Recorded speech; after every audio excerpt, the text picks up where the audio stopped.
too would like to thank all of you for serving on this committee. In light of revelations over the last 24 hours, I hope that you all realize that the future financial health of this district is in your hands, and your job is now more crucial than ever. History cannot repeat itself in 210. In light of what we have learned over the past 9 months, the history that we thought to be true on August 13th was at best nothing but a facade, but more likely, a history cloaked under a veil of secrecy. Given that all but 3 of you are current or past employees of either District 210 or one of its feeder districts, I am confident that you have been schooled in the Lincoln Way way. So I ask you, is this group willing to continue the long Lincoln Way tradition of rubber stamping what others tells them to be true and accurate?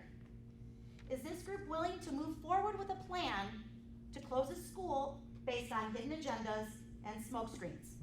Or are you ready to rewrite history? At the very least, you have a voice that can demand that the board reconsider what history they are writing right now, and ask them if that history should include moving forward with a 5-2 decision made on August 13th that was based on whitewashed scenarios and concealed information. Let's look at the real history of 210. It took us at least 15 years of deficit spending to get here today, less than 1 week from locking the doors on a $100 million campus that taxpayers will be paying for the next 17 years. Locking those doors is nothing than a quick fix to a problem that took decades to build. Anytime I hear someone looking for a quick fix to a financial problem, I think of gambling.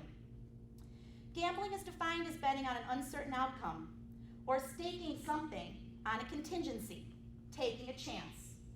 That is exactly what Lincoln Way has been doing for years. And what's worse is 210 has been gambling with other people's money. Our property taxes, the state's money, the federal government's money, to the tune of millions of dollars.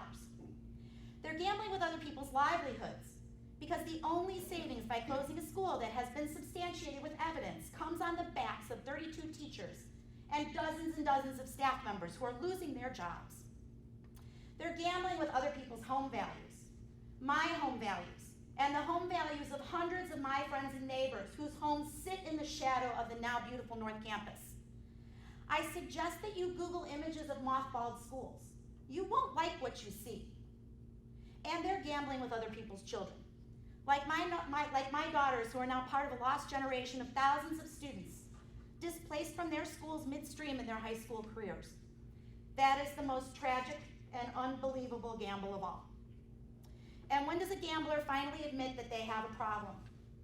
Usually when they get caught, or when their gambling can no longer be hidden from others, which is exactly what happened yesterday when we learned that Lincoln Way is under federal investigation. You're the Finance Committee. Tell them to stop gambling. This is not a quick fix situation. Years of deficit spending and over $37 million in lost savings cannot be fixed with one roll of the dice or one turn of the cards. Demand that the board slow down and reconsider the vote to close Lincoln Way North until the true history of this district is revealed.